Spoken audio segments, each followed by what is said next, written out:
too.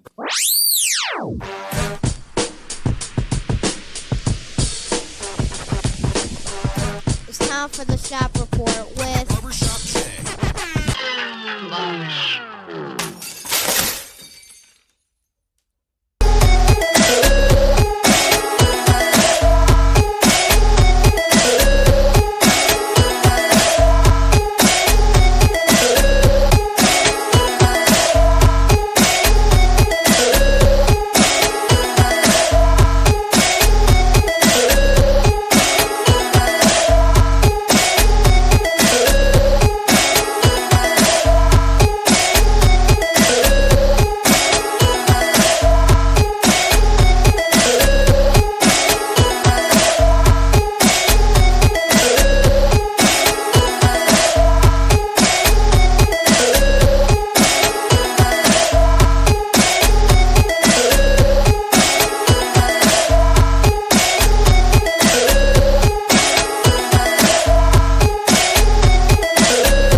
What up, sports fans? Welcome to the Shop Report special presentation of the Turnbuckle After Dark. It is what it is, and we live, baby. Yeah, it's your uncle's favorite podcast and your auntie's.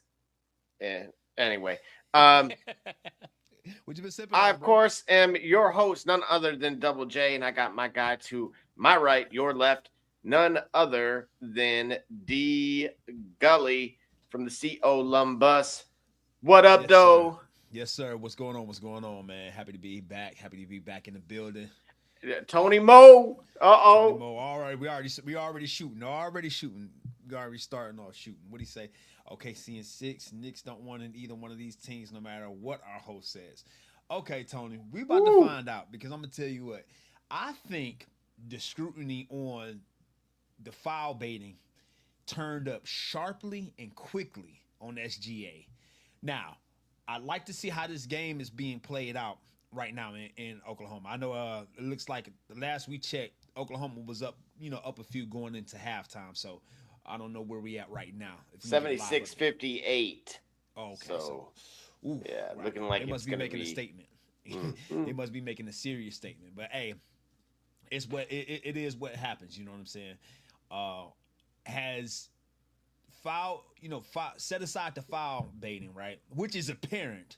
There still has complete a team as any in the NBA and in this era, and they're looking towards.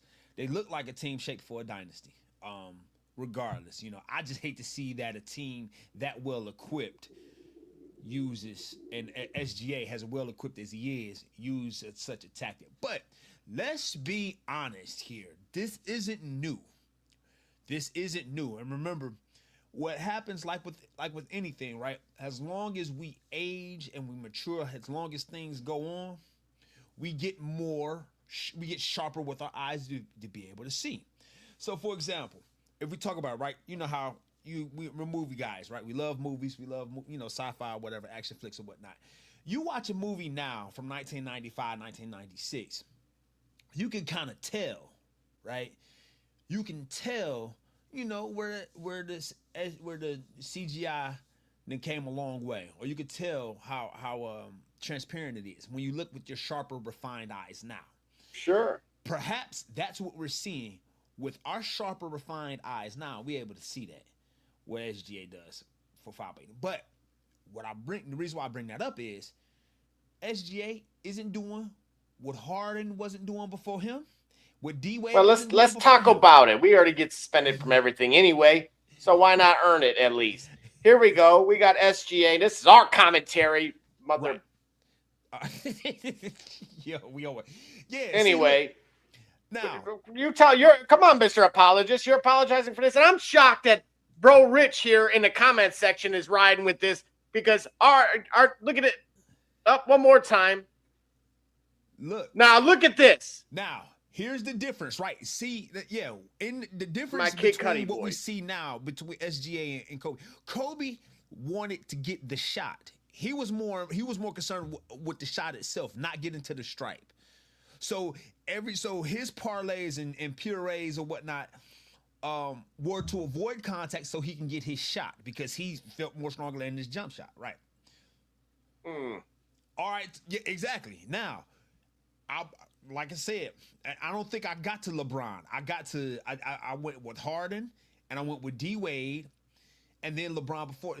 Right. So now with SGA, we can see it because we've got superstars that have been training our eyes to look for such a thing. And they've been getting away with it. I've never understood how Dwayne Wade was able to get away with that foul call ever. I never understood that. But alas, he did, because the idea of being able to literally jump into your defender and to draw the defensive foul while you jumping into your defender, and it was so transparent. I never understood it, but that was the way the game was played, right? That was the way the rules allowed the game to be played, not the way we wanted to see. Because you see what Kobe would do. Kobe would do it to avoid contact to get his shot. All right. So that being said, he's only a product of the exploitation. Now the rules committee has got to really be able to redefine what the rule is for a jump shot. A jump shot. A player, or a defender has the right to be able to leave his feet and come down in the same plane. They have to redefine that. And then they have to be able to review these. You know what I'm saying? Because this is flopping. If no other time, that foul that De'Aaron Fox got, that jump, that needs to be a strike, right? I forgot how they call it. You know what I'm saying? That should be a strike for flopping.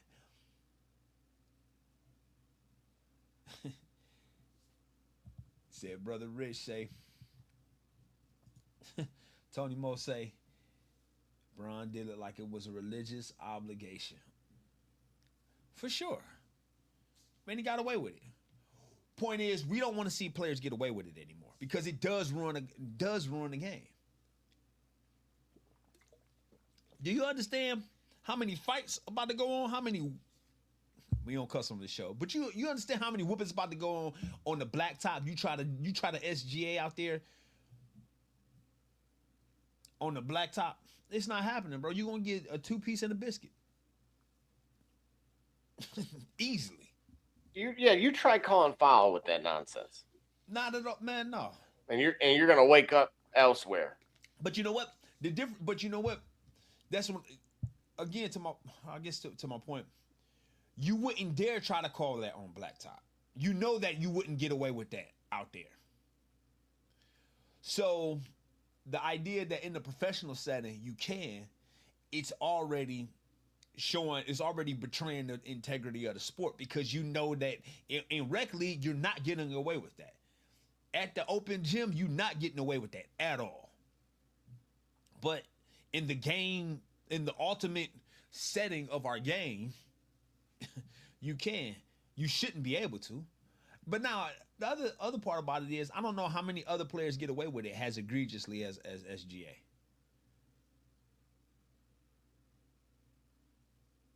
I don't know. I don't know how many others, or how prevalent it is. We just know we just know the spotlight is the brightest on him, so he certainly looks like the main offender. But I don't know again how prevalent it might be. It might be a part of his game that's not a part of everybody else's. Like he has a whole where we talk about guys. Hey man, you got a layup package. You got a dunk. Hang on, Gully. This is the MVP. Yep, this is the league MVP. Yep, this is, remember, and what the MVP. Remember what the MVP award is. And remember who votes for the award. Who votes for the award? Not his peers. Exactly.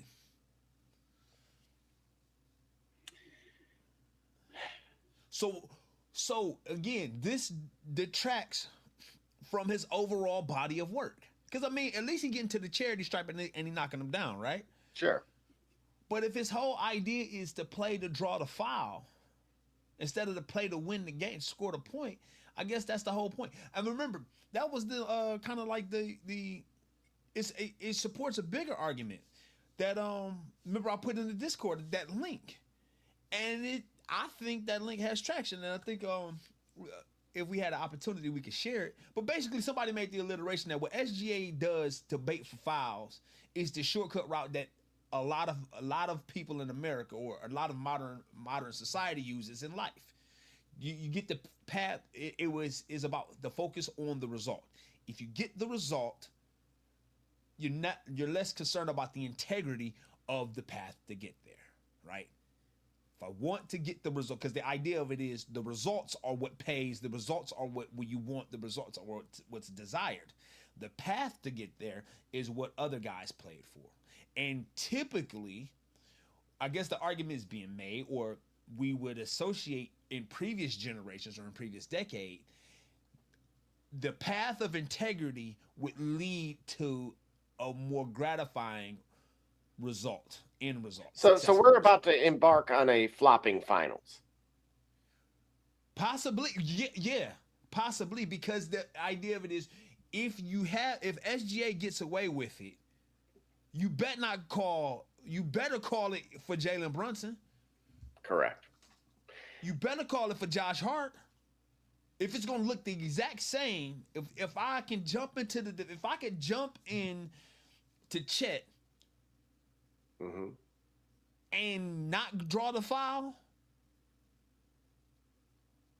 but Shea can jump in the cat and draw the foul. Oh no, we're gonna draw something.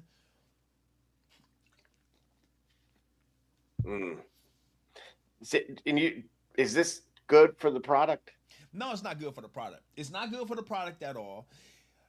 And the reason why it's not good for the product is that it's as if this is the best they can do. When really what happens is this is a betrayal of everything else that Shea does successfully.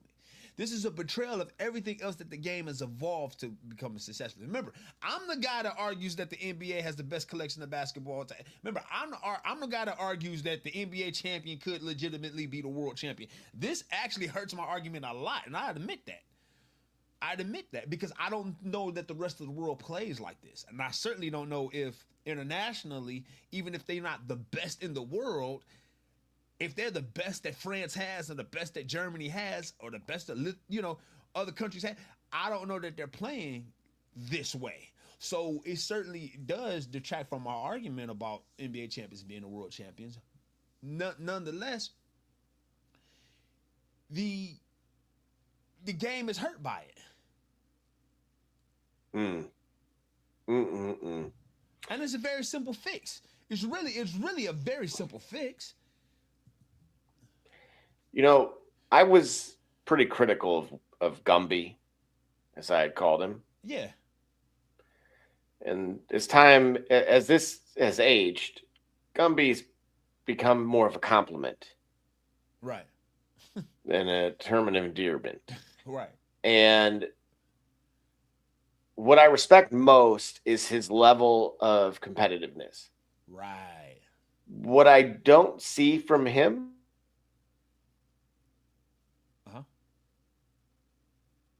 I think you cut out. Where you at, bro? Hold on. Is him showing shades. Run that back because I think you cut out for me.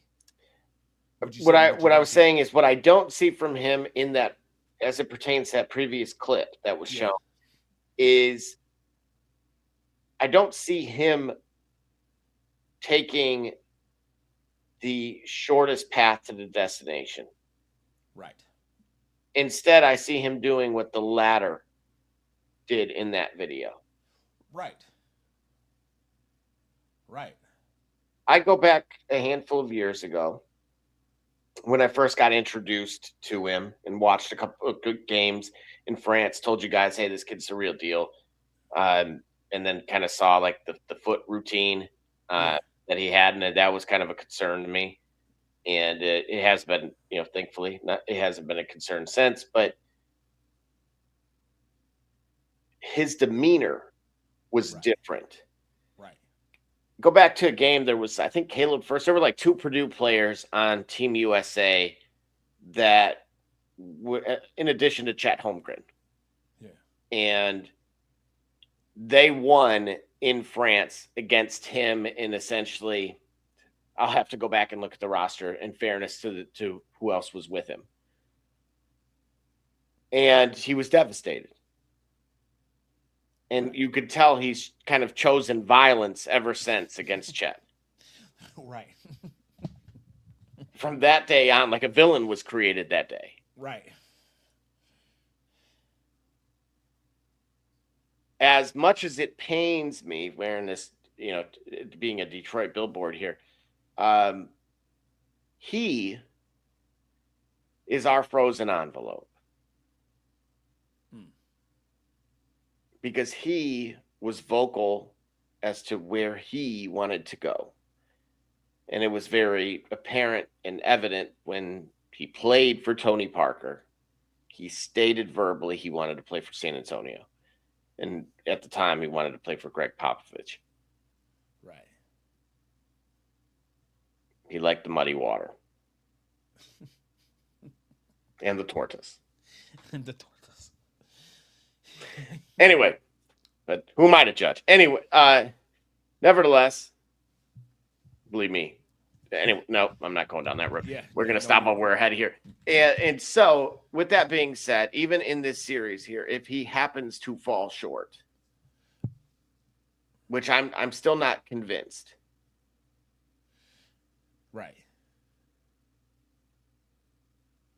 When I see SGA getting, and I remember I watched just about every game this season, not OKC, not just every OKC game.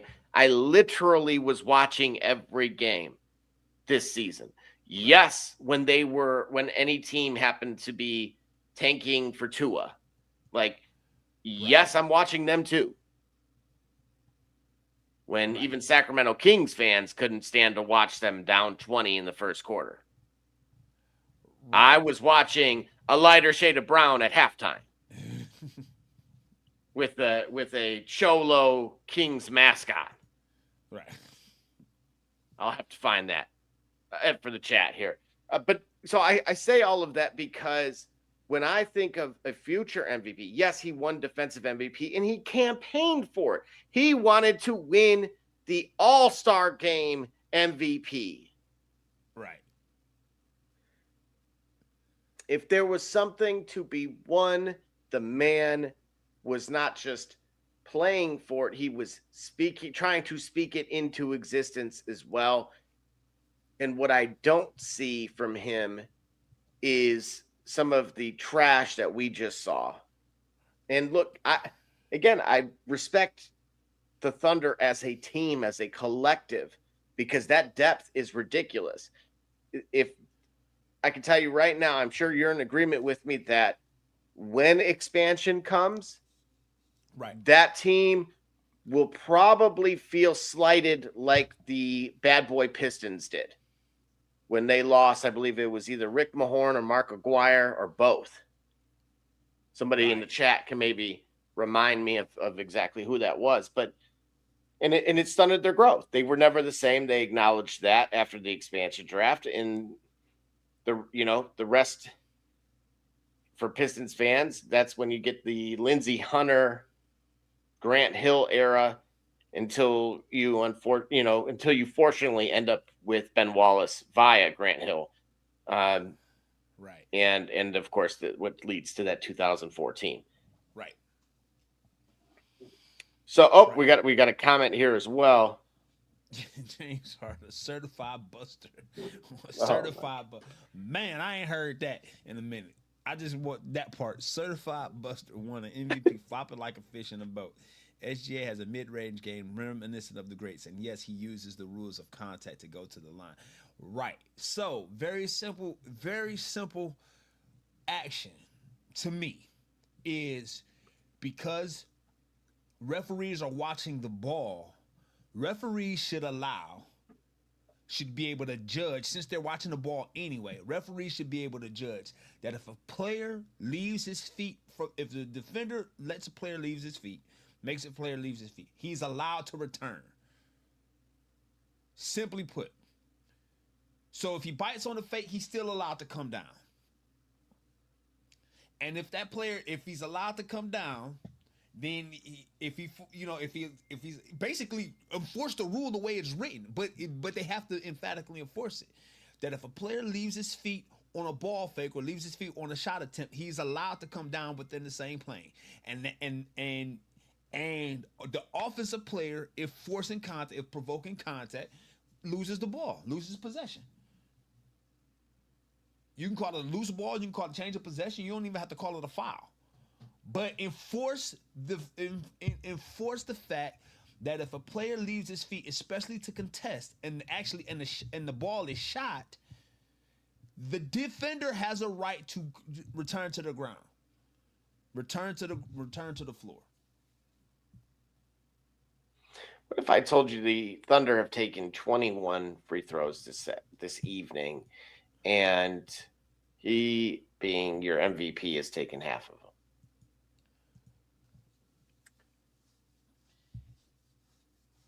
I would ask you, because I know the comparison. Despite shooting 6 of 14. He's 14 shots, and he's gotten to the line 12 times.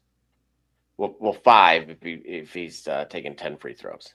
Oh, he's taking 10 free throws, 14 shots, 5. But and those don't count. Remember, against the shot, against that total. So it really would be like 19 attempts in total. But 5 of them. Oh, I'm sorry. Now he's just taking another. Not joking. Updated. So are they? Here's the key. You got to look at them in context, right? Now we're scrutinizing an aspect of the game. So now the NBA has a job to do. Now they are in image protect mode. So wait a minute. I don't think that would be breaking news. No. So what I'm saying is, are they going to play on our face and let the obvious foul baiting continue and tell, hey, that's not what we see here? Are they going to play, or are they going to be hypersensitive and be like, you know what, we need to address this and go on in the game? Well, Gully, look, it's almost like jaywalking is a crime. Right. True or false, right? Yes, Technically, it is breaking the law. It is no longer about the severity of it, right? It could, calling that the same as capital murder is would be in the eyes of the public very different between one another. Right. However, if you were to look at it in the context in which you're stating, a crime is a crime. And so in this case, a foul is a foul. Oh, I never thought our host must have hacked him. I just can't believe this is real life right now. They are fouling him. No, he might be. Listen, what he's saying is he might be earning it tonight because of what they got away with, because they're frustrated. So he might be earning these. He might be earning these attempts tonight because they're gonna make him pay for them. They're gonna, hack a shay. Right? The next closest starter, Gully. Yes. The next closest starter has taken 2 free throws. All right, so come on, bro. They're fouling him and nobody else. But hold on, wait. We haven't seen the game. I'm not seeing the game. You're watching it, so Man, I don't know. So I'm only posting. I'm only proposing questions. What I'm saying is, right. So so somebody who watching the game saying in fact, no, tonight they making him earn it. So if he gonna be sore tomorrow. He gonna be in the ice bath tomorrow. Now, if he wins with it, then that shows the mettle and the grit of SGA. But understand, he been put on notice. You're not about to just get away with playing in front of the referees. You're gonna have to earn these from going forward. And we're gonna see how much depth the Thunder have. Oh, bro. Hey, bro, Rich, was that a foul a second ago, too, when he did the dive from the three-point line? It went uncalled, mind you. Listen, we caught up to the game at halftime. Have you seen the rest of the game? That's what I'm saying. I haven't. I've seen nothing, so I'm only guessing. I'm only looking at what I think human nature would be. It's like, okay, this is what I can't believe you're an apologist for this. No, you don't understand what I'm saying. I'm saying tonight might be the night he's actually earning them. because the gloves is off. They don't care whether they're not going to try to not play game. for the foul. Say again. 10-point game. Right, so he might be earning them tonight. Remember, Shea is an MVP, and foul baiting wasn't the cornerstone of his game, at least not to a lot of us. Right? His mid-range, attacking the basket, smart playmaking. The foul baiting wasn't the cornerstone of his game, so he could be tonight earning all of those or earning these shots. And of course, you're gonna get a call or two that's missed or whatnot, and he's playing in front of the home crowd, so you know what I mean. Them referees are being served notice too. Speaking of, who are our referees this evening? That's Joey Crawford. Oh, it's Tony Brothers. It's Tony Brothers. Tony Brothers. Man. Oh, man. Hey, look, man, they're good. Oh, boy. No, the Detroit fans know Scott Foster Jr. ain't going for it. They said, isn't that who's supposed to be running for office? He's going to fit right in. Oh, really? Yeah, I think let's see here. Bring this out. Bam.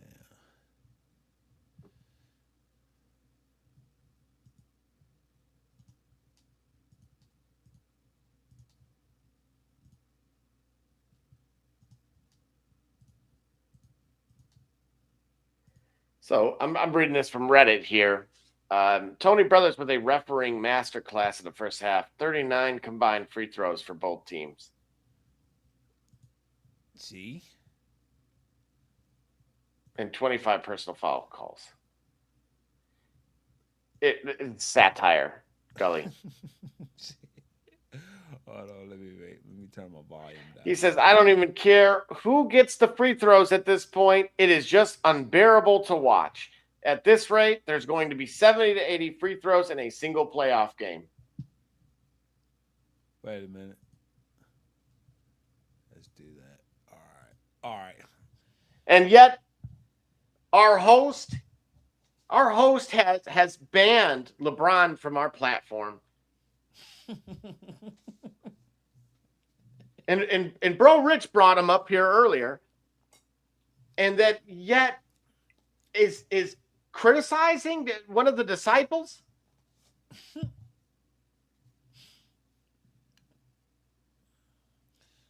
All right, so look. Okay, here we go. Knicks and 6. Woo. Knicks and 6. Well, we'll see. We'll see. Now, wait a minute. We'll see. Wait a darn second. Does it matter to you, prop music, whom they play? And I know right now, especially if you're outside of MSG, clearly don't, because he said Knicks and 6, and he don't care. I think he anticipates it being a Thunder.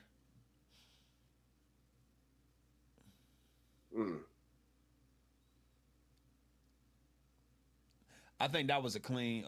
I think that was clean. That should have been a ball.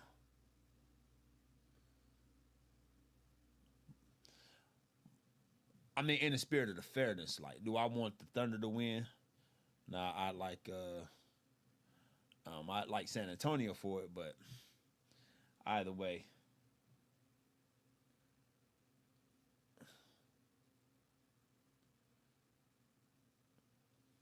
Hey, all I know is this.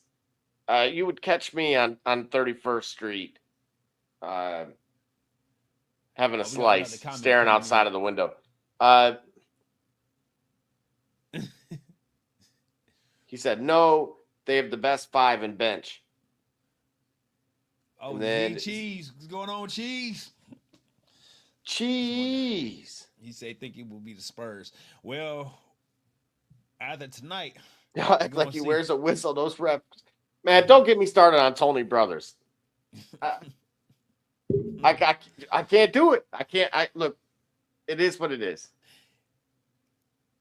Is this Thunder team better than the team that went to the finals? I think so. Wholeheartedly, yes, I do. I absolutely. Uh-oh. Another foul.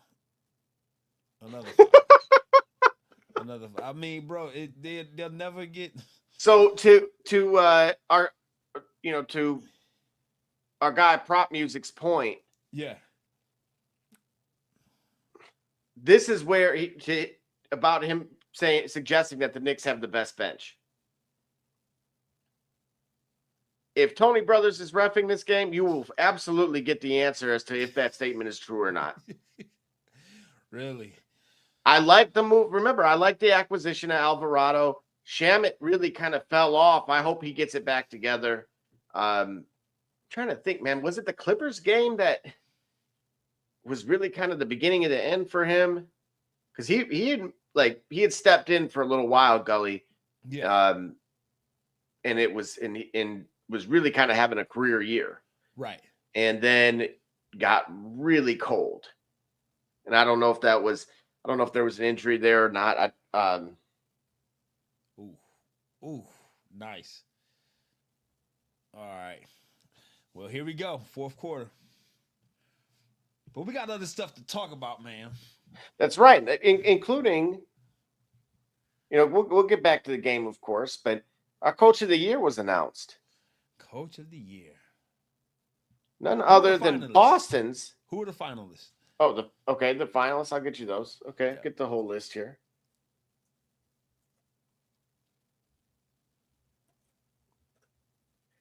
So the finalists were J.B. Bickerstaff of the Pistons, Mitch Johnson of the San Antonio Spurs, and of course Joe Mazzulla from the Boston Celtics.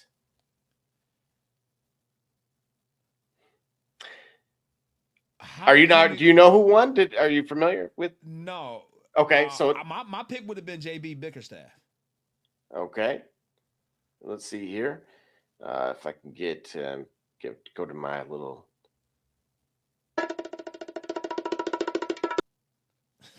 The winner is Joe Mazzulla from Boston. Wow. He was officially given the Red Auerbach Trophy of Coach of the Year. Wow.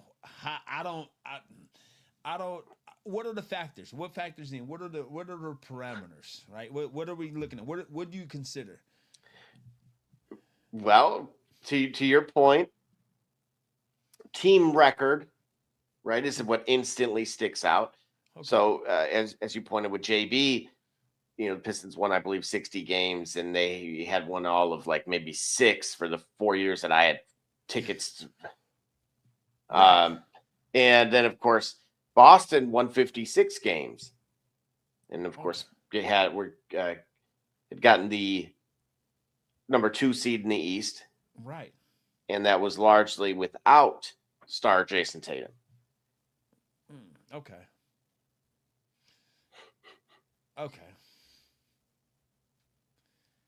See, this I'm telling you what, man. The NBA season is over when the finals are played. And people like regular season, postseason, like, how do you look at an entire body of work when that team didn't even make it out the first round? As regular a season as they had, they didn't make it out the first round. Well, and he himself called the award stupid.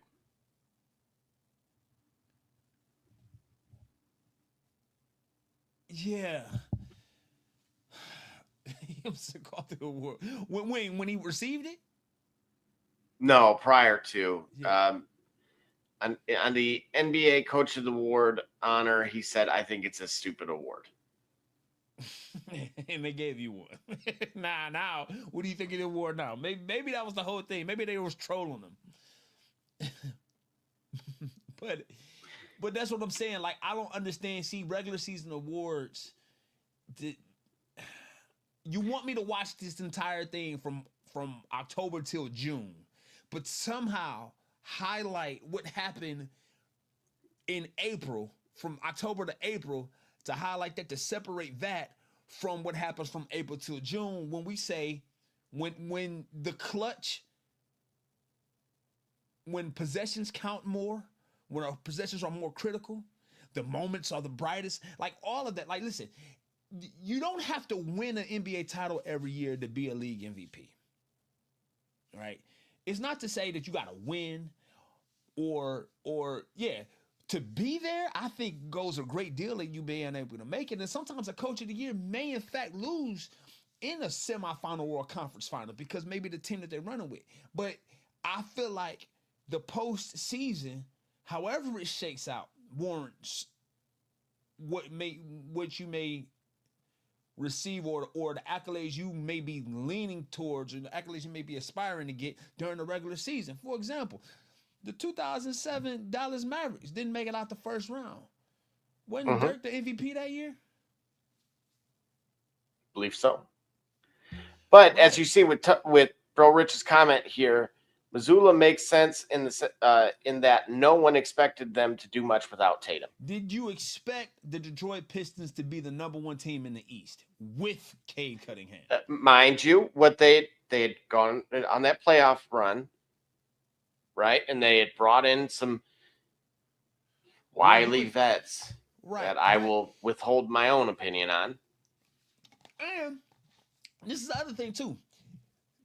So I tend to agree with the statement that no one expected them to do much without Tatum.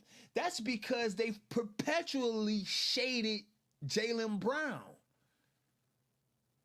Jaylen Brown has been D-Wade this entire time. Where Tatum might be your LeBron or Tatum might be your Jordan. If you want for the sake of comparison. But his contribution and his play, for not so obvious reasons, have always relegated him to being, he ain't quite that. He can't quite hold it down. And here it is, without Tatum, these guys, he held the things together. The team came together very well, and they would end up a number 2 seed in the East. Because you had a Jaylen Brown. Like, who else besides Cade Cunningham? Yeah, but Jaylen Brown himself said this is his favorite year. Why? Well, because that has since led to he's in fact that guy. Okay, that's subject to interpretation, and additionally, that has now led to him and Stephen A. Smith, him challenging Stephen A. Smith to a debate at Harvard or MIT of his choosing. Yes. Who you got in that debate? Let's start there. Jaylen Brown. Because you're not going to be able to overtalk, and you're not going to be able to Philly or New York a guy like Jaylen Brown on the debate stage, even though you've been doing it for 30 years. The same man that was a part of Cold Pizza at one point, or First Take? There is a level. Okay, now here's the deal. There's a level of theatrics that occurred during a debate that I think Stephen A. with his decades of journalism behind him probably would lean on. But I'm thinking that maybe Jaylen Brown might have something to say about that, because Jaylen Brown's intellect and his calm demeanor may be able to help him. He thinks he might be able to help him in a debate, because also the other thing too is the optics matter a whole lot, and Stephen A. Smith might have favorable opinion in certain areas of the entertainment space, of the sports and sports entertainment space, because everything is entertainment. You know, we do a wrestling show called The Turnbuckle. We'll get back to it momentarily. But right now, he got lukewarm sentiment around these similar circles that Jaylen Brown is actually heating up. So when Jaylen Brown, in fact, has a debate with Stephen A. Smith and he don't present himself that way, he doesn't get performative. You know, Jaylen Brown doesn't get performative in a debate. It might bode well in the optics of everything for Jaylen Brown in a debate. He called Stephen A. Smith the face of clickbait media. Right. Right. That's what I'm saying. He performative. But that's the thing. He say the face of clickbait media, but at the moment, most all media is that, because it's all social. I got to grab your attention in 17 seconds. I don't even have 30 no more. So how I'm gonna do it? I gotta be performative like Stephen A. Even if I got some substance. Well, and to his quote here, mainstream traditional media versus the athlete. Let's set it up, Harvard, MIT, live, and let's see who comes out on top. You know where to find me. You know where to contact my team. Let's set up a live debate at a mutual location, and let's talk about it. Traditional versus untraditional. Mainstream media versus the dumb jock. That's Let's see who Canelo comes out on Alvarez. top. That's Canelo Alvarez being baited into a fight with Terrence Crawford. I Where would go Stephen A. further Smith than is that. Canelo Alvarez, he bet not do this because he don't win anything by debating. He don't win anything by debating Jaylen Brown. He don't win nothing. Jaylen Brown has everything to win. Jaylen Brown's stock could rise in a loss because let's say they got into a debate on things that matter of substance. Let's say the debate leaned into like a social issue, right? Which at some point it's going to. At some point it's going to be about the culture. It's going to be about race. At some point it's going to lean into that, and it's going to lean into an area where Stephen A. Smith won't be as strong, or he will underestimate the strength and the poise that Jaylen Brown has. And Jaylen Brown, I'm telling you, Stephen A. shouldn't do it. Stephen A. shouldn't do it. But let's say if I'm a Stephen A. Smith supporter, Stephen A. shouldn't do it. If I'm on his team, I'm in his camp, he shouldn't do it. Now, as a fan, oh yes, run it. Put it on Netflix. Heck, put it on Peacock. I don't care. Put it somewhere. You can't do it because it's on ESPN. It doesn't matter. Put it somewhere. I'd love to see it. How do you feel about the threat that Stephen A. Smith made to Jaylen Brown about potentially exposing him?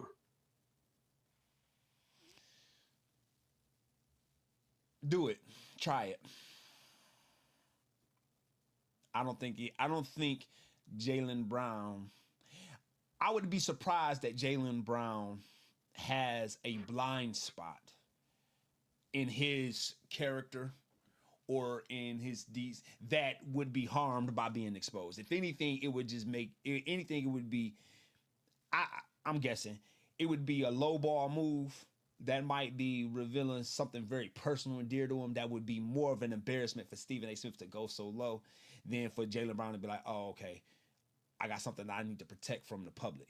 You see what I'm saying? Like he feels like he's as solid and as intentional with how he carries himself, that I don't think it would be that. I think Stephen A. Smith is going to go deeply personal and deeply tacky, and in which case it would embarrass him. That's what I think. In particular, he brings up a point about some of the headlines. Okay. And we've talked about the lack of general, or I believe we pointed out on a previous program how certain volume of journalists were being let go from platforms. Yes. Okay. So here's some of the headlines about his commentary. Okay. And these are all quotes here. Stephen A. calls out Chet Holmgren after Wemby's dominant performance. That's one. Stephen A. calls out Steelers amid Aaron Rodgers' return. Mm-hmm. Then another. Stephen A. jokes that Jalen Brunson should be arrested. He's not wrong. These are headlines from others regarding Stephen A. sound bites, or these are like Stephen A. and his team creating captioning these headlines for Stephen A. media. You follow what I'm saying? Well, those are Disney media headlines. Okay. But are not. I'm going to say a mouse. You know that one. It's already out there, bro. Horses left the bar, like they say. Allegedly. Allegedly, right. So, don't blame me. Right. Right. Yeah. So again, that which leads to, of course, on May 18th, he then stated, Jaylen Brown, be careful what you wish for. You really want me to start reporting on that level? Locker room, how the organization might think about you, how the city may feel about you. how Jason Tatum may or may not feel about you. Pause. All of these things. So I was right without even being. All of these things, he ain't telling Jaylen Brown what he don't already know. Jaylen Brown is just a guy who knows how. Jaylen Brown, in his behavior, he seems like a guy knows I need to play out my contract. I need to play the best ball I can play because in order for me to be the best that I can be, I still need to be able to put myself in position to showcase my talents the best that they can be. Because either I'm going to get out of here, get to a better situation, or maybe people who I'm contractually obligated to might want to reconsider how we deal with one another. Well, and that led to comments from a Fox Sports TV personality, Nick Wright, who said, in quotes, talking to these guys like you're a mob boss and they better watch what they say. It makes all of us look bad. Yes. And I never agree with Nick Wright. Yes. I never agree with Nick Wright. You know, I got this watch here. The battery stopped working. But well, if it's a Rolex, you just got to turn it on the side there. Yeah, not yet. That's a all right. Well, that's a Real to Watcher, by the way. Hey, you want to check out watch content real quick? Free plug. Real to Watcher on Instagram. Check him out. He'll get you together and knows about all the culture. You want to know about your next watch, what you want to wear, what everybody's wearing, what works, what may not work. Check out Real to Watcher. All right. So quick thoughts on the AP collab in the watch space. Audemars Piguet. Are you familiar? I said, Rio the Watcher is the guy. Okay. All right. Oh, he's the okay. All right. I thought you were watching Rio the Watcher. I am watching Rio the Watcher. I mean, I got my opinions, but I'm a neophyte. Okay. Rio the Watcher is the guy to watch for it. Basically, they released a Pretty Patties version. Essentially, a multicolor collaboration at a much more affordable price for the common person. And it went bonkers. And the resale space is doing what it typically does. Right. Buys it, consumes it, marks it back up. So now it's like giving a raccoon cotton candy and putting it in the water. It's like, yo, it was good. It's go. Or that 1960s lunchbox, right? That 1960s lunchbox, yeah. That's a lot of dough. Right. Anywho, all right. So moving right along, of course, just quick live score update: 107-99. Of course, OKC is still leading with just under 7 to go. So you let me know that there's hope here. Listen, they bringing it within 7 minutes left. I'm telling you what, man. San Antonio mess around and comes out of Oklahoma City with this. I would love to show your comment. I'm going to, it is, he said, man, expletive to Thunders. And a lightning while we're at it. Yeah, I'm with you. Yes, I appreciate it. Good looking out, Hatchmaster. Absolutely. We typically don't use the colorful metaphors on this platform, but we understand. People understand what you're saying. Hey, at least it was equal opportunity, right? The hate was for everybody. Too passive, right? All right, everybody. He got it for everybody, right? Hey, you watch it? We laugh too hard at this comment. We might get one. So I know, I don't want the smoke. That. Appreciate you tuning in. Don't want the smoke, bro. Absolutely. And so, before we move on here, of course, there was some new reporting in legislative updates, if you will, from out of the SEC as it pertains to NIL in college football and where we're heading next. And so with that being said, we're going to take our long hiatus and we will be. We're taking a break, y'all. We're not leaving. We're taking a break. We'll be. Yeah. Don't go nowhere. It's K Cunningham. You watching the Shop Report? I'm Harvey Diallo, and you you're watching the Shop Report. My name's Chris Murray, and you're watching the Shop Report. You're Jay Nivey, you're watching the Shop Report. It's Braxton Key, you're dropping in on the Shop Report. Barbershop Jay, Quentin Hines, Super Bowl champion. I'm ready. Let's do it. I'm on. Hi, I'm Mars Man. We're from Mercury Stadium, and you're watching the Shock Report. Hey, I'm Billy Butler, and thank you for watching the Shop Report.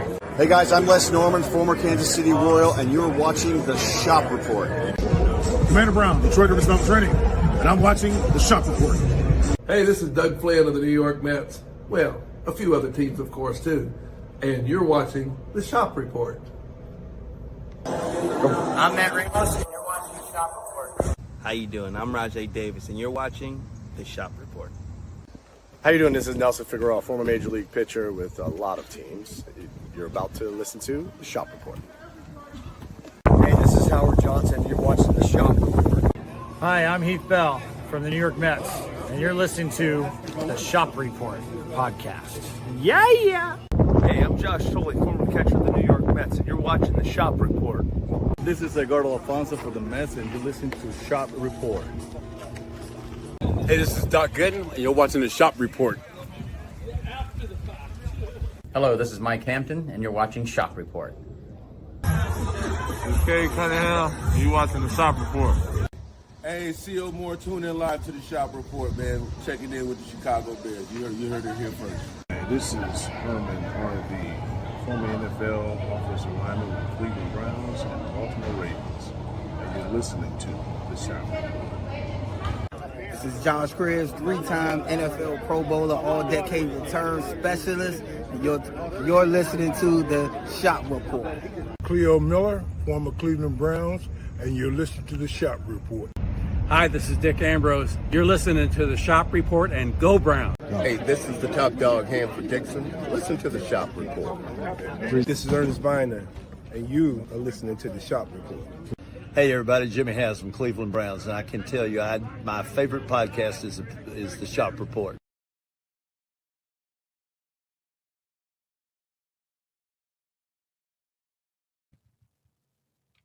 All right, just like that, we are back. Okay, I'm going to just show this to you guys. This was from, of course, the White House. The White House. I mean, because, the world is so calm, you know what I mean? Home prices are so affordable. The livable wage has never been more affordable to live. I've never had as much affordability in my gas. I've never been able to pay as much and get so much gas in my vehicle as I have right now. It's never been easier to decide whether I need to pay rent or buy a home. So, I mean, with everything so right in the world, no international conflicts going on right now. For everything right in the world, I would have to imagine that, the most pressing matter that I think in Western civilization, at least in America, is what to do about college athletes and their scholarships and getting paid. Because everything else is good. I think if that issue was fixed, solved, if the White House could do something about the most urgent, pressing matter affecting our youth and affecting our country, it would have to be what to do about college athletes getting paid to perform as athletes. I mean, because everything else is good, right? You know what I mean? So tell me, what do you got? I just wonder, what if? Well, first I want to point out that this is pretty much spearheaded by the SEC. I heard an interview this afternoon with the president of Georgia, the university, of course, they didn't go rogue on us.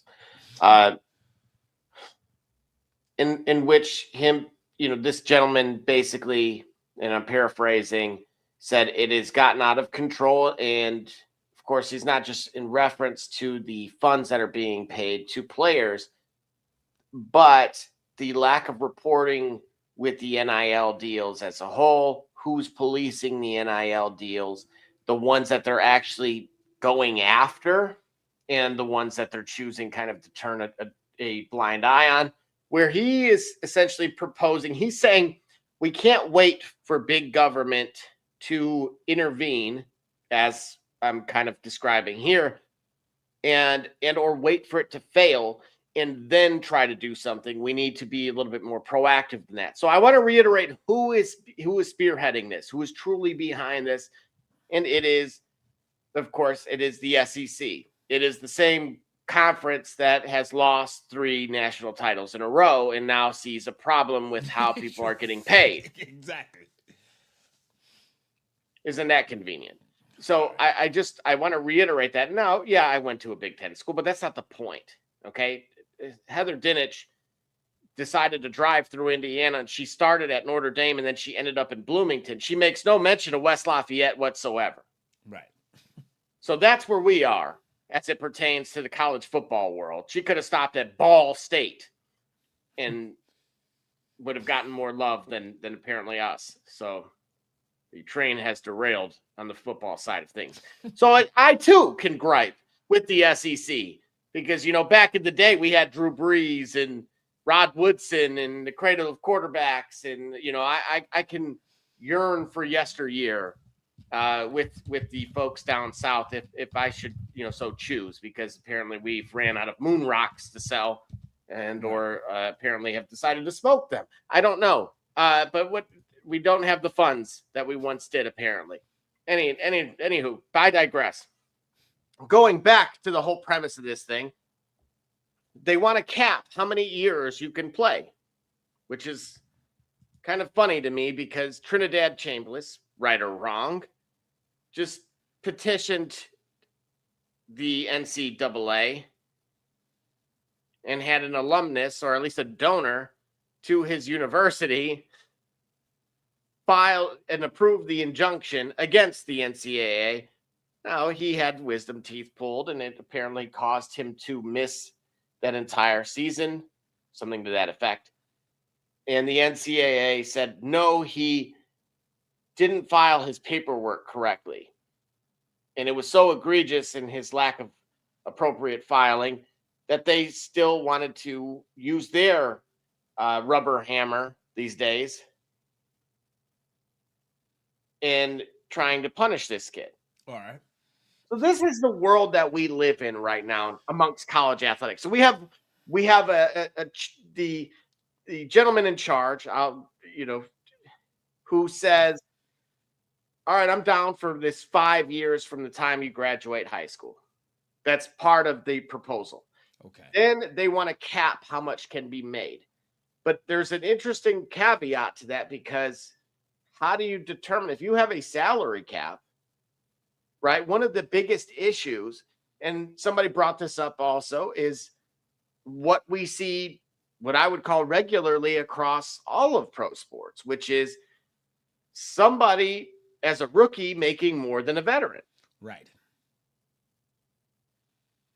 But I've never heard of it being a problem in a pro sports locker room. And so that's kind of my point here, that they're getting upset that the incoming freshmen are asking for prices that just continue to go up. Yeah. And rightfully so, right? Look, folks, if this is not a lesson to you, you're only worth what you're willing to say yes to, you know what I mean, and to throw out there. So, and if somebody thinks you're worth it, they will pay it. Right. And it goes back to what the problem is now, right? When Nick Saban left, there was a spoil of riches on the defensive line. Right. That defense.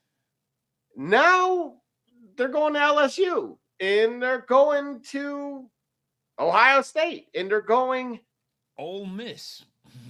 They're going to Ole Miss. They're going to other places but Purdue, apparently.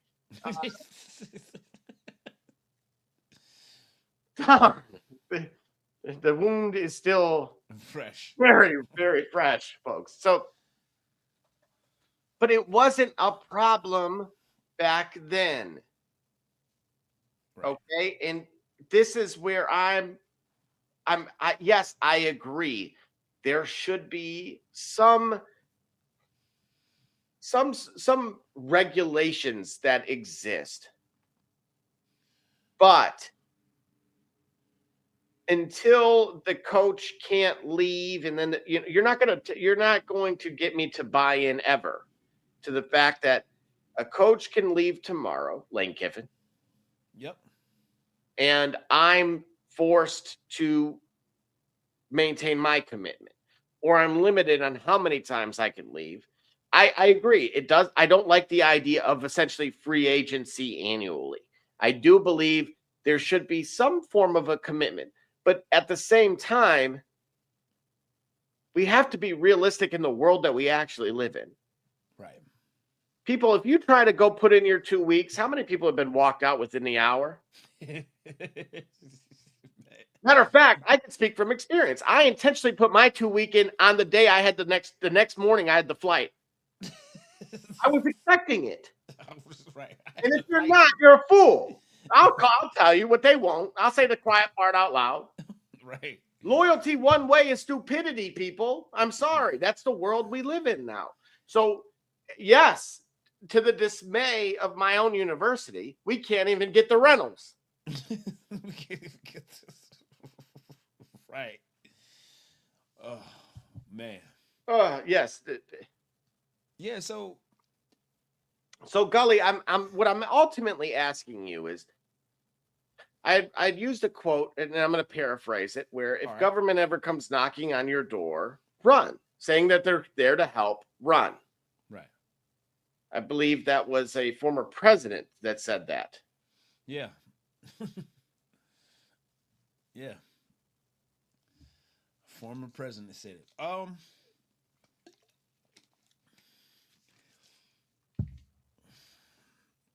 Many parents, and I talked to in these discussions that's been happening in the years,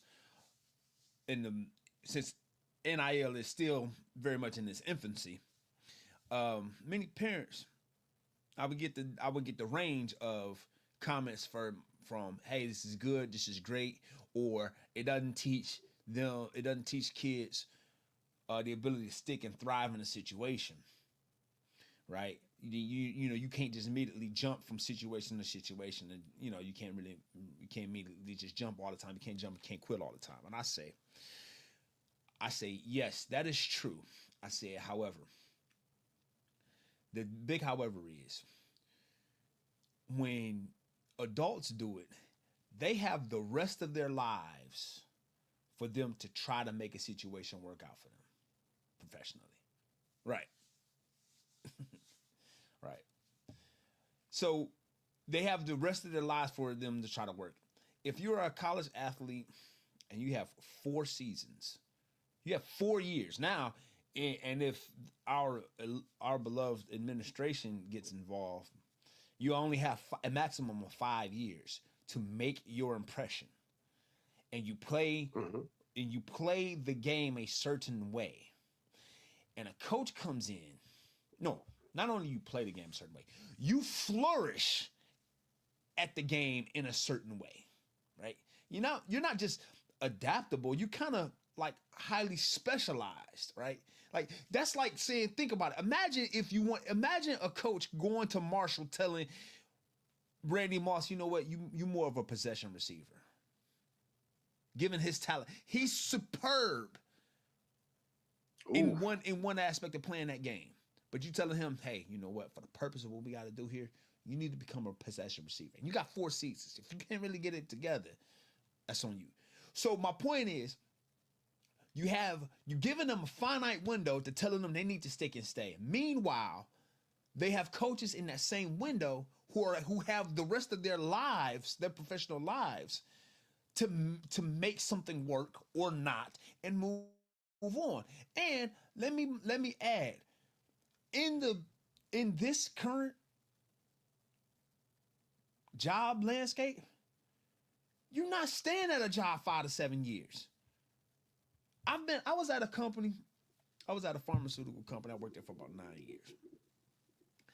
And as I got into more of like the administrative, the corporate setting, outside of the production environment, I would notice the rate of turnover at mid to upper management. I'm talking about executive directors staying 2-3 years, and then they got a job in California, they got a job in Florida, they're moving to Wyoming, they're moving to New York, they're moving to North Carolina, they're moving to, right?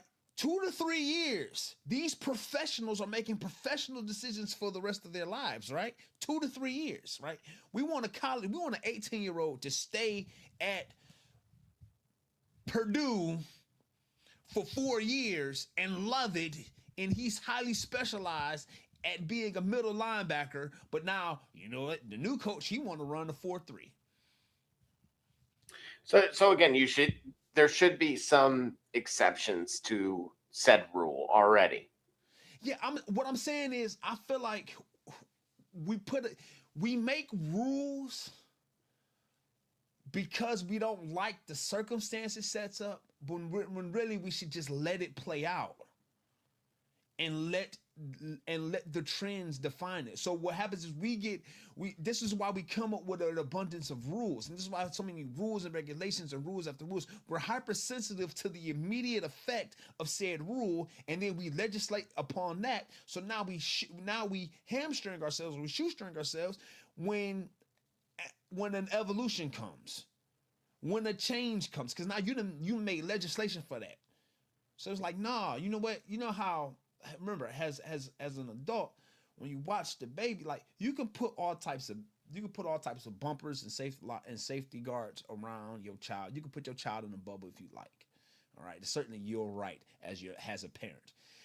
However, you recognize that when you put a child in a bubble in that way, there is going to be certain things that child won't be able to do. So what I mean by that is, give a person the freedom to move and navigate the way he's going to be able to do when he graduates, when he gets his undergrad. You forcing him to stay 4 years in a situation where the world changes around him when you wouldn't stay in that same situation yourself. However, recognize the consequence that comes with that. We can't legislate that away. Oh, okay, you want to keep jumping out remember, it's your 4 years. You want to go to university after university after university after university. Now you see the consequence of you not staying. Let's not legislate that away. What I'm saying is, let them go. You want to go every year, let them go. But recognize when you go to this situation, it don't work out for you. You go to this situation, it don't work out for you. Then that is on you. Because here's the deal. Because here's what we're not recognizing. There are hundreds, thousands of kids that without any legislation to force them to stick and stay and grind it out, they still do it anyway. They still work on it the hard way. They still want it the hard way. You get what I'm saying? We overlook the idea that some young minds just get it, and they'll stay despite having the option to leave. But I think there's been more damage done while forcing people to stay. Listen, this is my classic example. Do you really think we would have ever got what we've gotten from Joe Burrow had he stayed at Ohio State during Urban Meyer's tenure? He's a pocket passer. Urban Meyer doesn't deal with pocket passers. What was Tim Tebow? Not a pocket passer. Tim Tebow was a slower but more grittier version of Braxton Miller and Terrell Pryor and who am I missing? And Justin Fields. Am I missing one? I'm missing one, right? But Joe Burrow was supposed to stay in that situation. That's what we're telling. Joe Burrow was supposed to stay in that situation and figure it out. He was never going to do it. He would never gotten the exposure. He would not have gotten his opportunity to showcase himself in the big moments as the player that he is, as the pocket passer that he is, which is what led him to a LSU title, right? But now let me ask you this, right? One of the scouts from the NFL mentioned in this past year's draft, this was the worst defensive tackle group he had seen, and he actually went as far as to blame the transfer portal for that, and saying that what the rationale was, because of the volume of transfers, you're being kind of thrown into different systems, so you're not able to work with a guy for longer than, say, that 1 year. Is that because coaches, they give up on them, and so they go to the transfer portal themselves? Right? Well, see, that's the interesting. I love that you said it that way, because it doesn't speak to the what we would consider the player pathway today, right? Which is, I'll bring up Ferris State in Michigan. Bomani Jones pointed this out, that he talked to the coach and he said they had lost 7 players to Division I programs. And he goes, so look, imagine you finally get guys that are good and then you lose them. How are you supposed to build a program, right? So, and again, that's for Ferris State, a D2 school, a powerhouse at the D2 level. I will, absolutely say check their resume. Obviously, Trinidad Chambliss came from there, right? But so you're getting, there's, to me, the fact that we've kind of established this feeder system, right? You're not hearing Max Crosby being drafted from Eastern Michigan anymore, because Max Crosby started at Eastern and then ended up at Alabama or Michigan, because he transferred and realized that would help his draft stock, right? And so it's a very interesting. My concern is actually more so for the smaller schools, because to me, this feeder system concept, I don't like. As far as the playoff, I will make it very short and sweet. I had suggested cap it at 20 years ago. I think you guys, we have somewhere in the record keeping me mentioning that, including you and I at one point more recently. The big caveat on why we haven't expanded to 16. The SEC wants 16. Big Ten says, bet, we're cool with that, but we have to get to 24. The ACC has gone on record saying now they want 24, so as the Big 12. And again, that's because I'll simplify it to this. Every coach believes the playoff is deemed a success. Right. Even though we haven't seen, coaches, we've seen coaches that are exiting from the first round get fired. So, right. But it's just the idea of it, right? Okay. We made it to the playoff. That means our year was quote unquote successful. I've already suggested, if you want to cap it at 20, but really what it's coming down to is $100 million gap. Okay. Right? Because if you have those early rounds, what it does, what the cons of that are saying, it's watering it down, meaning nobody wants to see insert lower level school here. Yeah, because they don't actually. Correct. That's what that's, and it's okay. Okay, so you see that point of it.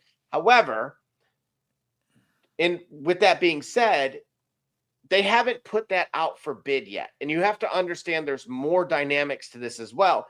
ESPN owns the rights to the college football playoff up to, I believe, 14 teams. Once it gets beyond that, it goes up for bid again. So that wouldn't be a good look for them, right? Because you would have to now pay likely more, right? Or lose those games themselves. I've always suggested, hey, put those games as those bowl games, the early ones. Yes.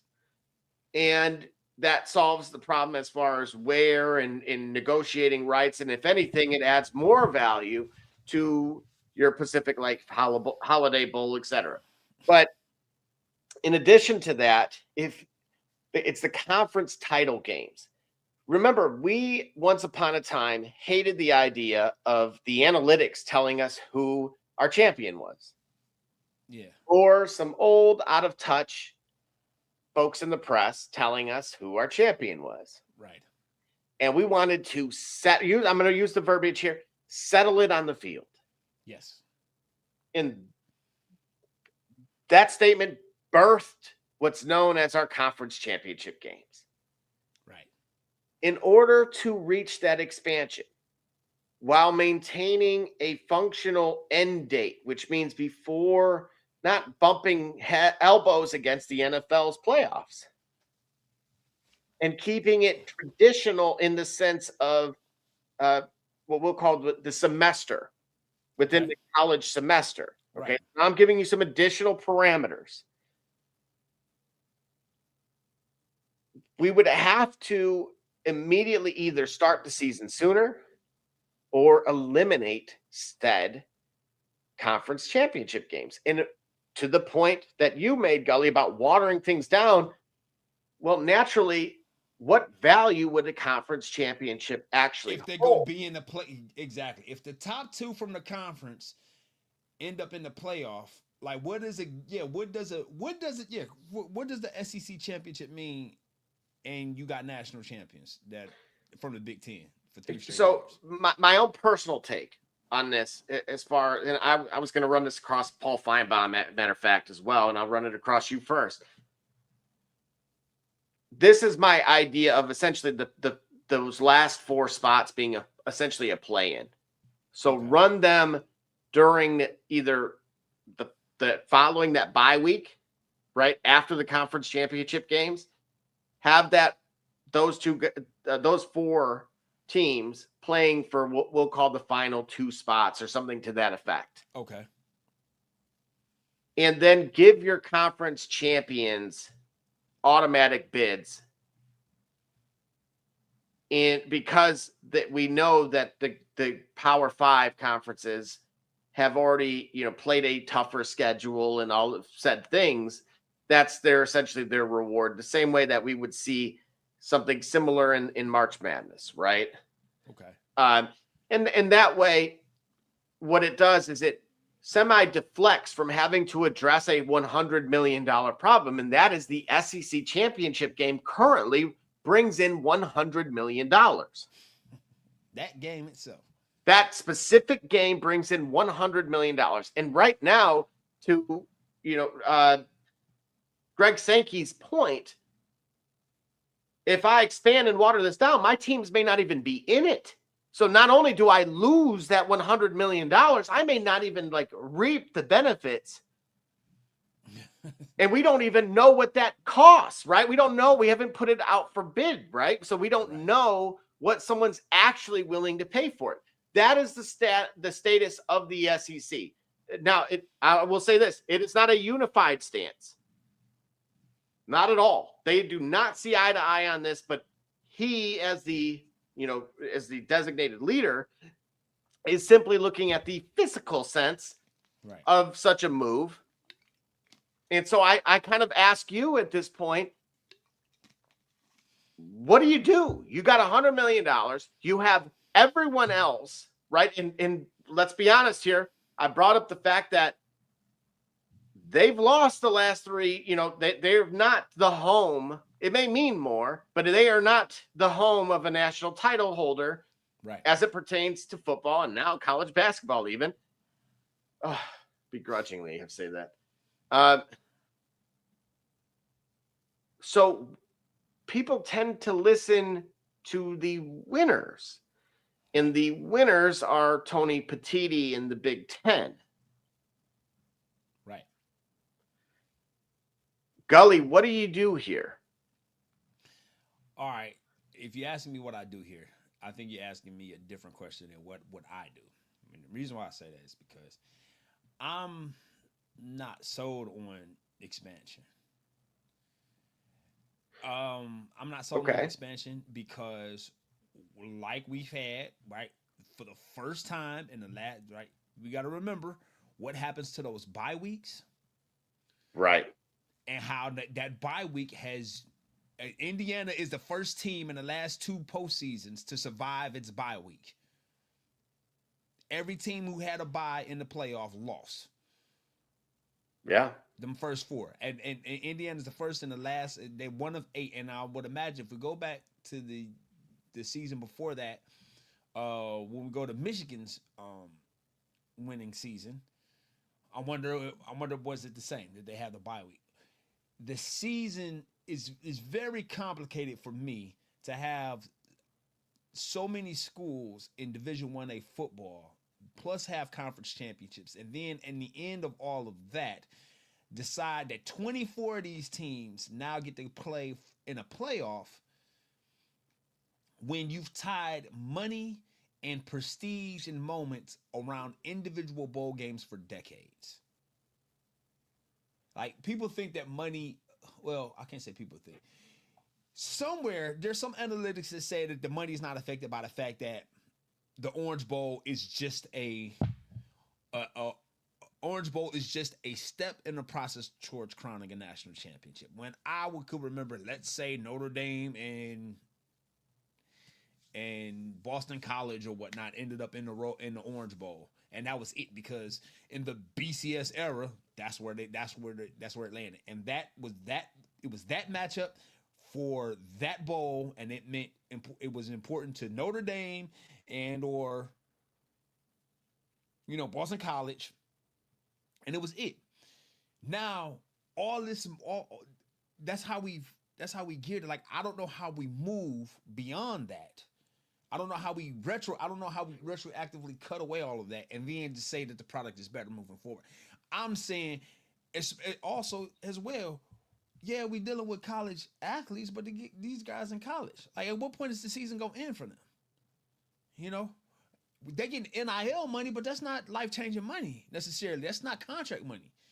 You know what I'm saying? They still are figuring life out. They're not professional football players yet, where their only job for 365 days a year is to really stay in shape for their profession. And then the things that they do outside of football are well, and you're bringing up a very valid point that was made by the SEC and the group, again, asking lawmakers for assistance in this, is that they want to be able to have contracts. Because to your point, Gully, if I'm the number 1 overall pick, I may say, I can't possibly risk playing in said game, right, when I have X amount of dollars on the table, and you start making business decisions, right? And by adding 2 or 3 more games, as it potentially could be, you very well could be, and potentially 4 if we count the conference title game. Right. Are people going to risk, like, okay, even this may include the coaches, right? The coaches may say, no, Trinidad Chambliss, I'm not rolling you out there for the SEC title game because we have this college football playoff game coming up. Exactly. And now what does that do to that very same product that we may or may not be tuning in for anyway? It's week 17 of the regular season when the Eagles have already clinched home field advantage, or already clinched a playoff berth. Were you watching that? Are you watching that with the same fervor? I do, but I do for other reasons. All right, like, listen, and I don't want to go down that road because that's just going to poison the well here. Right. But all right, no, stay there. Stay there. Why are you watching it? For the financial implications. That's right. Okay. If I don't gamble, but I'm an Eagles fan, I don't know who number 37 is. I don't know who this guy is. He's a 6th round pick out of Richmond. I don't know who he is. All I know is the Eagles made the playoff. I want to see Jalen Hurts and Saquon Barkley. Why I'm not watching them? Well, I mean, again, we know the answer to that, right? You don't want to risk injury. Because you got more meaningful games to play. So if you expand the playoff to add another week, when Ohio State they've already, look, they're 9-1, okay? They already are locked for a playoff, and the prognosticators predict them to kind of exercise the demons from years past, and they going. Why are we going to sit there and play around with having these guys in the Big Ten championship at might I add, the best looking stadium, I think, one of the best looking stadiums ever, at Lucas Oil Stadium, when we got a college football, we got a national championship at stake. And now we're adding another week between us actually getting on the road, because let's say Ohio State 9-1, Big Ten championships, Big Ten champion. You got 24 teams, so that's a week. Then then are we playing the next week? Right? And it's a 2-week layoff. Like, I don't understand. Like, so many teams want to be able to compete for this thing, and they want to expand it to 24 teams. I said just let everybody play. Just everybody. Just make it after week 8, if you lose, you're done. Well, let me throw this out at you, okay? Yeah. Currently, out of Major League Baseball, 16 of 30 teams make the playoffs. Yep. That is 53%. Yes. WNBA, 8 of the 15, that is 53%. Yep. The NHL is 16 of 32. Of course, Yep. that is 50%. Yep. The NBA is roughly 16 of 30. Yep. That is 53%. Yep.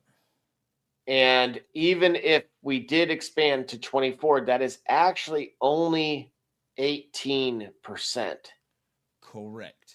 It's 18%. You didn't give me per capita. If I'm saying that right. You're not considering we're not considering you gave me the leagues of 30 to 32 compared to 118. You mean to tell me I need to see 54 football teams? Or I need to see 48 football teams play for a national championship within 4 months? Remember, this is what I'm saying. This is not basketball. You can't do this 3 or 4 times a week. But I'm giving you the example here that, again, look, NBA is 16, technically 20 with the play-in.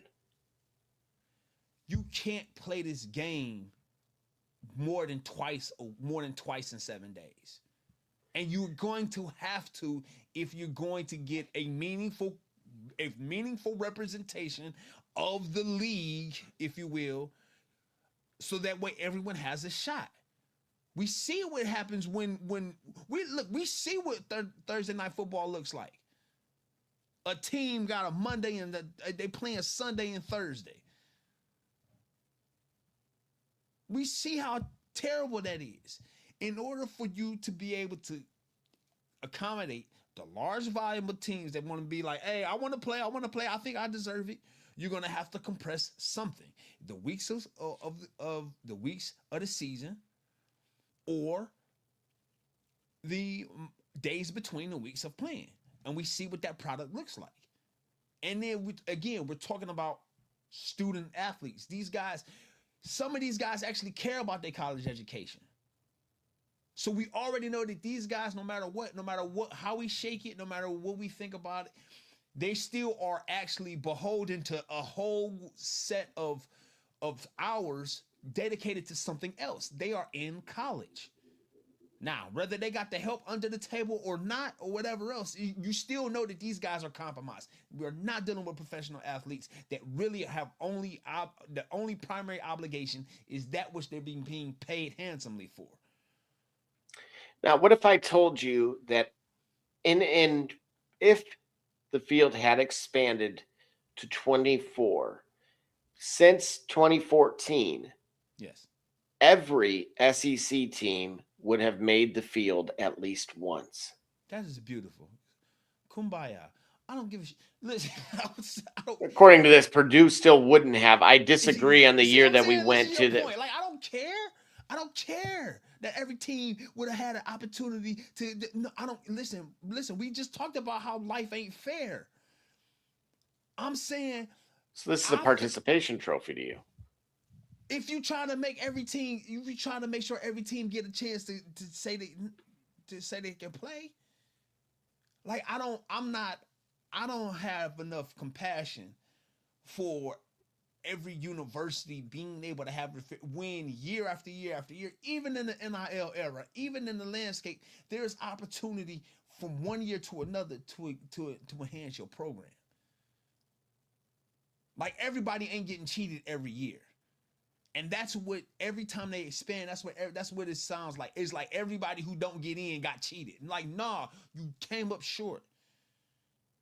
And you can do it, or you get what I'm saying? Because it's like, listen, because at the point that you say 24, that's really not enough. Because if you want to do your numbers thing, remember, in order to get to a meaningful representation, a meaningful opportunity for all the teams that play in the national championship, 24 is not enough. It has to be at least 48. Because it's 118 teams in Division One. You got to have at least half of them compete. You gave me 16 out of 30 in the NBA, 16 out of 30, or 48% in the WNBA. And in NFL, right? It's 14 out of 32. Right? Just about 40%, right? 7 teams per side, 14 teams in the 32 team league. Right? So that's not enough. It's not enough, he says. That's what I'm saying. It's not enough if you care that it needs to be. I don't care that it needs to be 48 teams. Because then what is a loss in week 2 when I'm watching the NFL, I'm watching Ohio State and Alabama somehow meet up in the regular season at week 2. What does it mean if Ohio State get their mouth tore out in week 2, knowing in week 17 they're gonna end up right back at Ohio State playing in the second round of the college football play? Like, it don't mean nothing. The Big Ten coaches really echoed on a competition committee being needed on these rule changes. Agree, disagree? You said a competition committee being needed. Correct. Can you elaborate? Yeah, basically, they're frustrated with the general rule change process. Again, one in particular is a punt formation change, and they want more high-level coaches involved. Who's involved now? So this goes back to kind of like the Pete Rozelle, Al Davis stuff. Okay. Essentially, they want to have coaches involved with the governing bodies, right? Okay. I kind of get that. I think that coaches are, I sort of understand. I would want to have more decision makers that are more immediately affected by said rule changes to be involved. So former coaches don't do much for me. Like, if you really don't have skin in the game if you're not out there on the field Saturday being affected by whatever said rule change. Yeah, you played, you coached years, but you're in the office now. And some other coach got to deal with the effect of what you think might be good for the game, but you're not there every week. You're not there on Saturdays playing.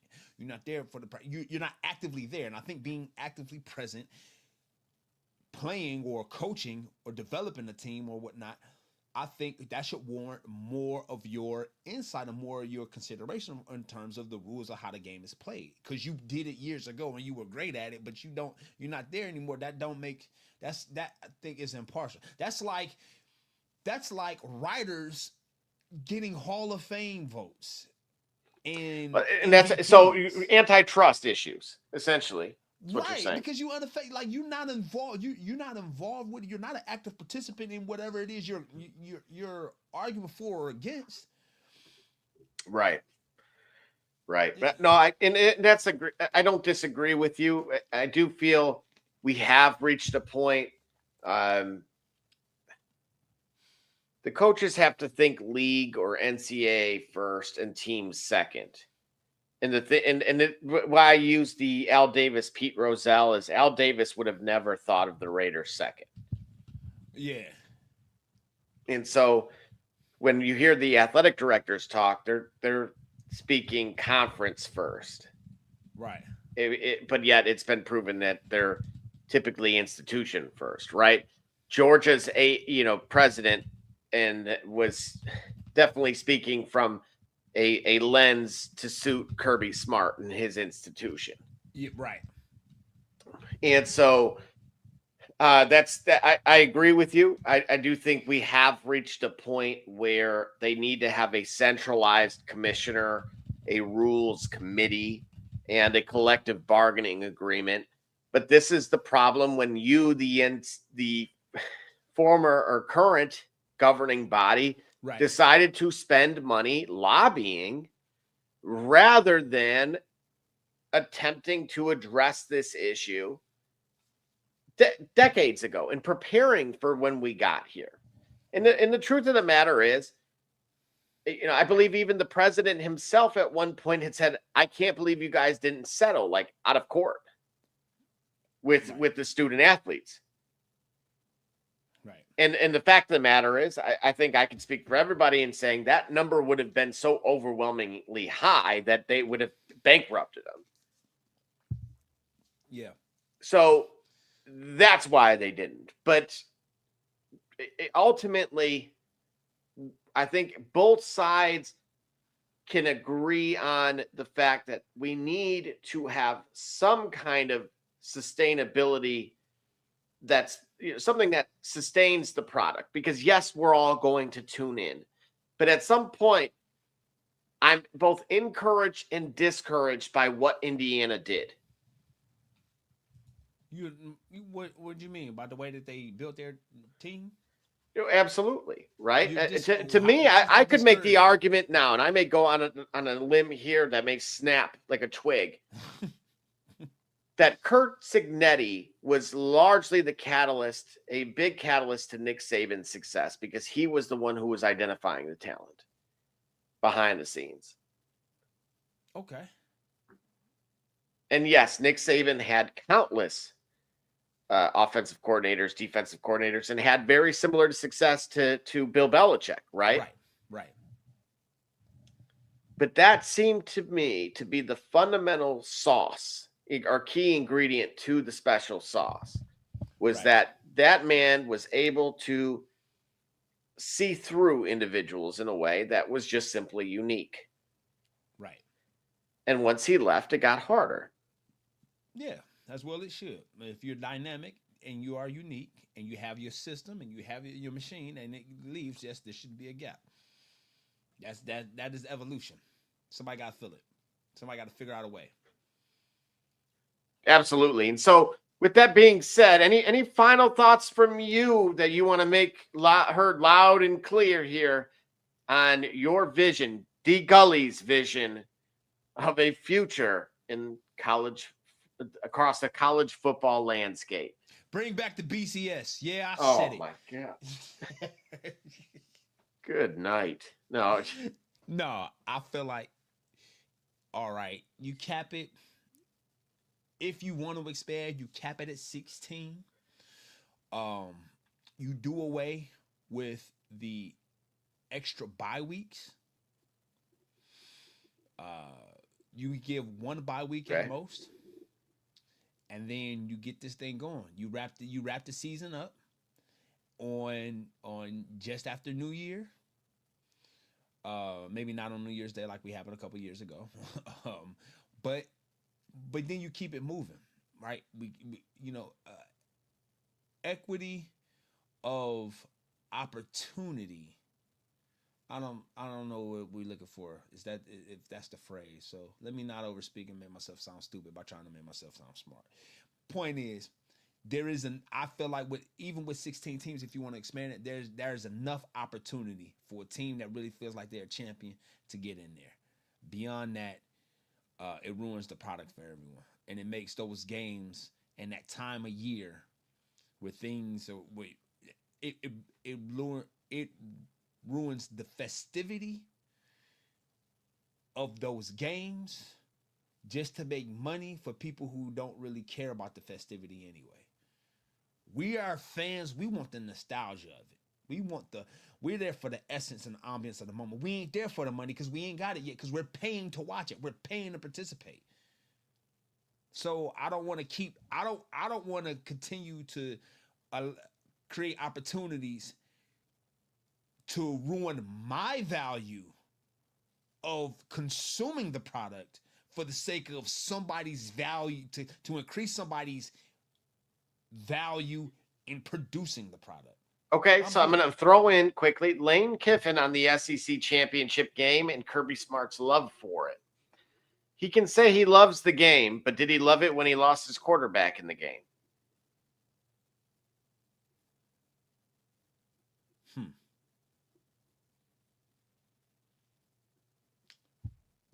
going to take a drink. Lane Kiffin on the CFP selection committee. I think the human element in there is an issue. Perhaps agreeing with you, Gully, one could kind of read between the lines in a way, and it's suggesting that it should be automated by some capacity. I'm not saying this shit. All I'm saying is it's about the volume. The volume is going to be an issue. The more voluminous you make something, the harder it is to continue to maintain its consistency. You, in any form or fashion, you'll know something is good. And when that thing gets bigger, it don't taste the same. It don't feel the same. It don't look the same. Unless there's very careful attention to detail that it is scaled up appropriately and it is scaled with the same concern for maintaining its quality as it is to expand its reach. Come on, man. It's restaurants you don't go to now because they got so big it don't taste the same. Tell me. Be all the way real. It's a certain restaurant that don't open up on Sundays. Do they taste the same as they did 10 years ago before they exploded in their expansion? Now, put all that bullshit in there. Go watch your ingredients list.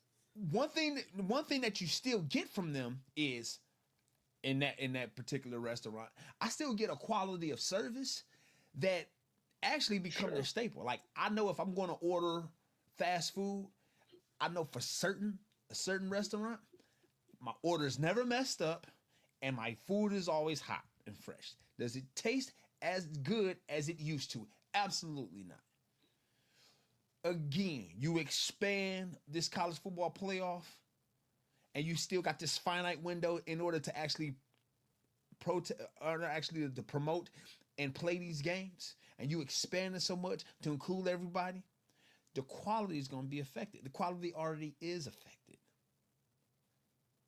Because so if you can't maintain that quality, like I said a few moments ago, that's when I'm in it. I'm in it for the quality of the games that I see them in a time. And to that point, Texas A&M's coach Mike Elko had a quote this evening that stated, "We don't have to find a number that allows everyone to get in. It's okay for it to be hard to get into the playoff." Yes.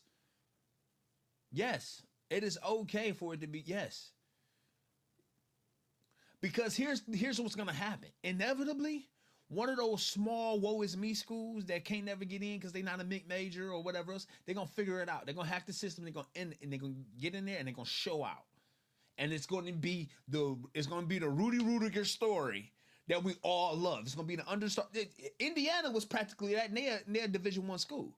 The little Indiana that couldn't. Now all of a sudden they the ones. They figured out a way to get it done. I do want to ask this as well, because Kalen DeBoer said that with the addition of the extra conference game, it's going to make it harder for scheduling. There's going to be fewer non-conference crossover games.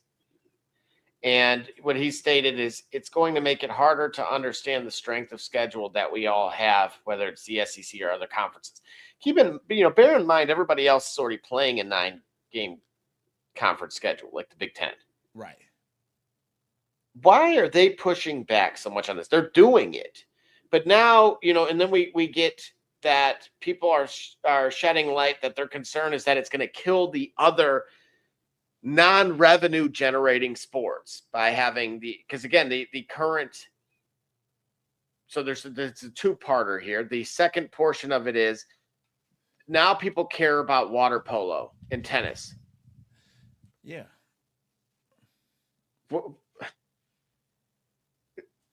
Is that a pile of bull, or is there some legitimacy here? Because it is true, right?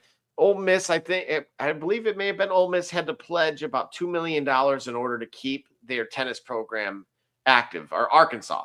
They'd shut it down. Okay. And they needed $2 million to sustain it. And they pledged an additional $2 million over the next 5 years to keep it going, essentially. And so with the current ruling with paying teams and players for that matter, it again was subjective to the at the discretion of the AD, essentially. So they could tip the pendulum however they would like. Is that a concern? I know you have, but interested in this, individuals that play other sports, not football. Yeah. All right. We talking about millions of dollars, and I'm sorry, I'm having trouble trying to really understand how many millions of dollars it takes for a football program to sustain itself. Well, right now, because there's no rules, as a couple coaches in the SEC, when asked today, flat out answered, no, there are no rules. Another one said if somebody actually tries to enforce a rule, you can go find a local judge to get an injunction against it, and that nullifies it. And so what's happening, to their point and to your question, is it is a truly sold to the highest bidder capitalism product right now. And because there's no ceiling on it of any sort, right? There's only so many Dodgers teams, right? Yeah. It's the same complaint essentially you're hearing. I couldn't believe I heard fans asking for a salary cap in baseball because of the Dodgers' dominance. That they're the only team able to apparently afford to pay players when it's up to the owner. And again, we occasionally see this with in soccer as well, right? There's no cap, but it's subjective. It's up to that team, and unless they're intentionally not paying people like Sheffield Wednesday and they get a financial takeover or arbitrator, right? Then those are some rare examples, but generally speaking, that's essentially what these folks are asking for, because there is no limit on how much somebody can make currently. And because of that, well, quite frankly, it is leading to negative ramifications for their programs, and they're having to make larger, they're trying to put as many resources as they can to keep them relevant, unlike Purdue. We live in a imperfect world, and we live in a capitalistic society whereby even despite our best intentions and best efforts, things that are beloved by even if it's a small few, sometimes go away, and that is the unfortunate part. So that being said, there's a sport that dominates American culture in its professional and semi-professional level. I just find it very hard that there isn't enough revenue that could be shared to give other sports an opportunity to play, considering universities spend a lot of their, I'm guessing here, universities spend a lot of their own revenue promoting said dominant sport.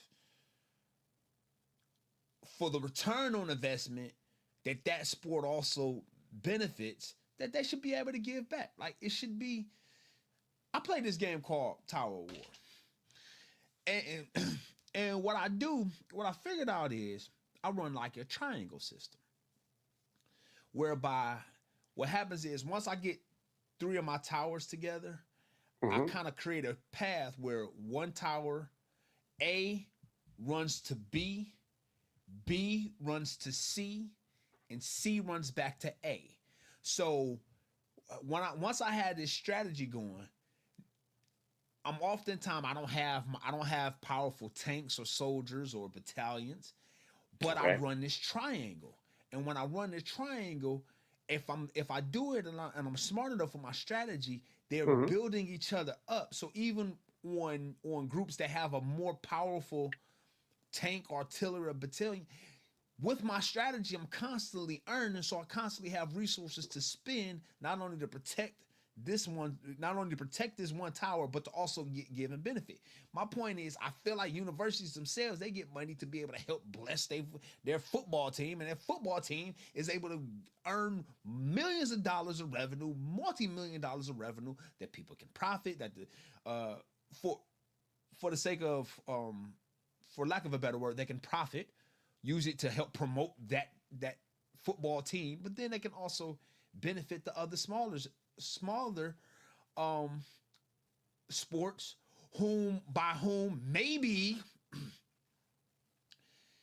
a smaller sport, whether it be water polo or lacrosse or softball or baseball. So Gully, ultimately here, no different than the article from Ross Dellinger for Yahoo Sports, mentioning that Greg Sankey and it sounds like even the chancellors of the Big Ten are on board with potentially the model of a collective bargaining agreement, which would also add aspects of employment. Now, remember, once you add employment there, as we know firsthand, that implies things like medical and dental and 401k and all of that framework as well. Right. But currently, again, there's also that self-governance model that could open the door for its own rules as in enforcement, and in order to circumvent any antitrust laws. Right. The other conferences essentially would have to adopt it independently, even if they accepted said framework, even if it were like identical, essentially. So it would be all of us agree to these rules, but that sounds like collusion. It does, man. It sounds like a mess. It sounds like a mess. Like it's so much money that it goes places and people don't know. It stays in the hands of those who would still benefit, even if they didn't collude. And like it doesn't make sense. Like absolute power corrupts absolutely, and this is what we're getting. Like I don't. That's why I'm because you'd have to have, and this has been echoed by the chair of the SEC presidents, saying in any self-governing model, you'd have to have the player side be incentivized to follow the rules. That's from Florida Athletic Director Scott Strickland. Okay. You can't just have the schools incentivized, to your point. Right. So who would be the representative for the players at that point? So you would need kind of more of this collective bargaining. When we think of, the who was it, Mr. Smith at one point in time, right? For the NFL. Right. And so whom would serve in that role? Again, somebody would have, a team of lawyers essentially would have to be put together for that. Yeah, see, right. We get a team of lawyers to help go to bat for the players, so that way they get an equitable share of access to play their sport and revenue of said sport. And we had to have them meet with another group of people on behalf of the universities to make sure that the universities are still fostering the idea of it being a university, and that these young minds are properly educated and properly compensated by means of revenue and future considerations for the you see like everything become like people Well, in and then suits they get sitting at the taxed table. too. And then that's what I'm saying. Like I just want to watch. I just want to watch somebody run a football and score a touchdown. And there's so much getting in the way. Well, if you're watching Purdue, you're going to watch the other team do a lot of that because apparently we don't want to play by the non-rules that exist today because That's we've what I'm made saying. our own. So this is where it's like, okay, what does it take to get us closer to playing the game for the purpose of having the fun and the experience of enjoying watching the game, watching a form of entertainment, which is what sports are. And for those who care about their sport in such a way, in such a powerful way, they can play their sport and express themselves in their creativity. Like, what does it take to get us to keep ourselves centered on this being the function of sport? Well, to your point, rosters next year by the next transfer portal are expected to exceed 60 million. What you mean? That's how much it's going to cost for your roster. In college sports? For football? College football. 60 million for your roster? All right. And that is going to be a 300% increase from just 3 years. Who makes money on the SEC game? You said $100 million is made on that SEC championship game? Mm-hmm. And so what? We'll call it 12 SEC teams, right? Yeah. Somewhere in that neighborhood. So 60 million times 12.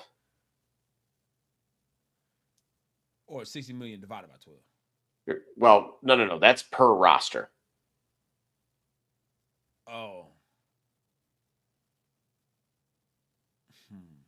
Oh. Man, they got it, bro. Like they got it. Like the money's there. Yeah, no, there's definitely funds, but I do see where if it could reach that unsustainable point, right? Yeah. But this is why I always said, like, when does Harvard decide to care?